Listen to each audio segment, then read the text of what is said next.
Alright guys, I got the 12Ks wired up to power. I rewired the subs in series parallel, but I haven't hooked them up to the amps yet.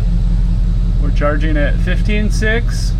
This is about where I run at the lanes. I might turn it a little higher when I'm in the lanes. It runs a little lower at about 15.2 daily, so this is where I usually like to tune it. I'm pretty conservative when I tune. So let's come back here, I'll show you what I got going on.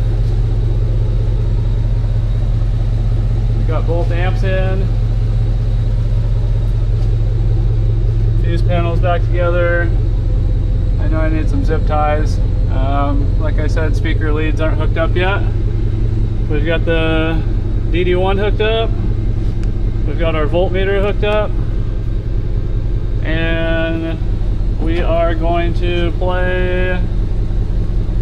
We're going to start with a 40 hertz tone and see how much voltage we get out of this thing clean, according to the DD1. I was going to put a scope on it, but it's getting late and I don't know where the hell my scope is. So we might scope it later, but we'll see how close the clip light is to the DD1 and we'll see what that voltage is. And since we're running at 1 ohm, I should be able to dial this up pretty close to the max clean voltage. So here we go, let's fire up our track. I'm going to put this on repeat so that we don't jump to a different frequency. As you can see, 40 hertz signal, no distortion. That's max volume on my DSP and my phone. So the signal should be clean right now. At no gain, we're at 14.6 volts of output. Get my little mini screwdriver here and find the gain knob. We'll just run this up until we start to see.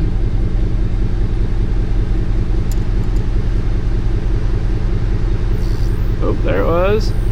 So the clip light on the amp and the rail voltage is actually hitting before the DD1. So we'll back it off to there. And that's giving me 127.7. A little bit higher to 128, 132. We start to hear that rail hum. I don't know if you guys can hear that.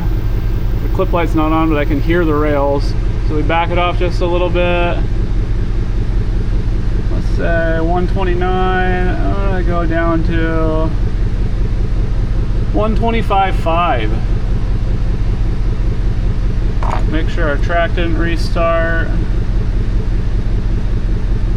Oh, we're still in the middle there. Alright, so now let's go back, and since I like to play lower, let's see what 30 hertz negative 5 dB does.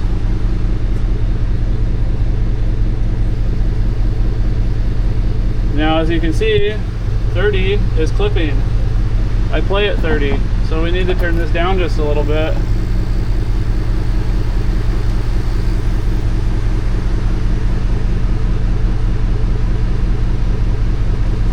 So now that we're at about 1, and according to the DD1, we're still getting distortion down here, so let's see.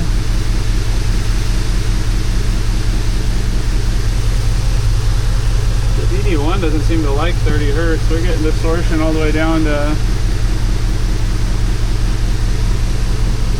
according to the amp, we're getting about 126 clean. What happens when we drop another 10 hertz? You guys can still hear me, it's pouring down rain. Sorry about that.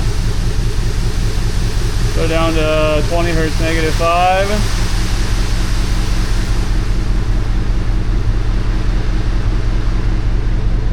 That's still clean at 125. The DD1 is happier at this signal. Clip light on the amp is happy. That's 20 hertz, getting 125 volts clean. We'll go back, double check.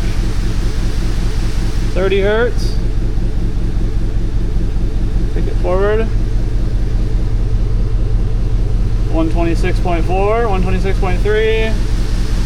Let's go up to 40. Kick it forward. 40, I'm at 112 right now. Now I could get a lot more out of this at 40 hertz, but as I start to play lower, it seems like it wants to clip a little bit. Let's try this one more time, see if we can just get a little more out of her.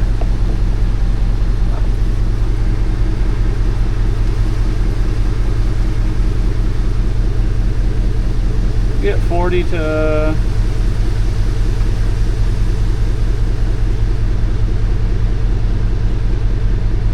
120.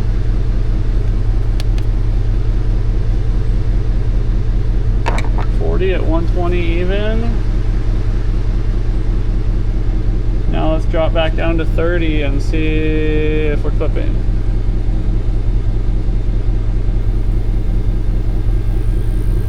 Yes. So really I need to tune this at 30 hertz.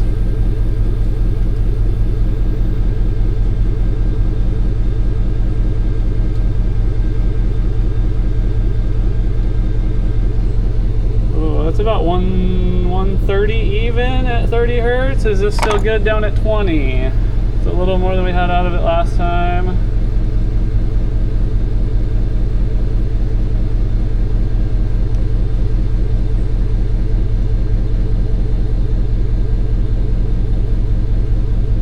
Still getting almost 130 volts at 20 hertz, and amp says no distortion. What I do find odd is the DD1 at 30 hertz.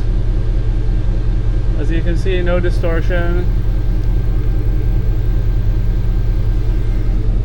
Slight distortion on the DD1. Let's try 29. I wonder if that track was just mixed slightly. So even at 29, we can hear the rails just a little bit. Let's dial this back just a touch more.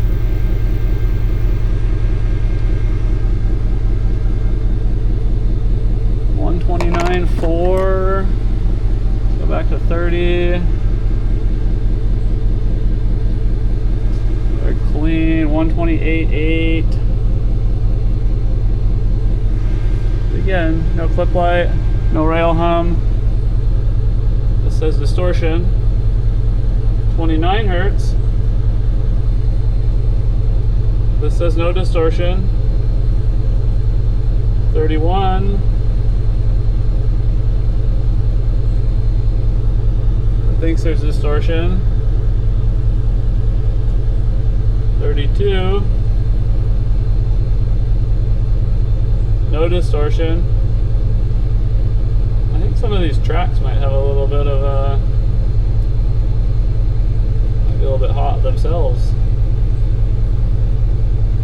28, no distortion.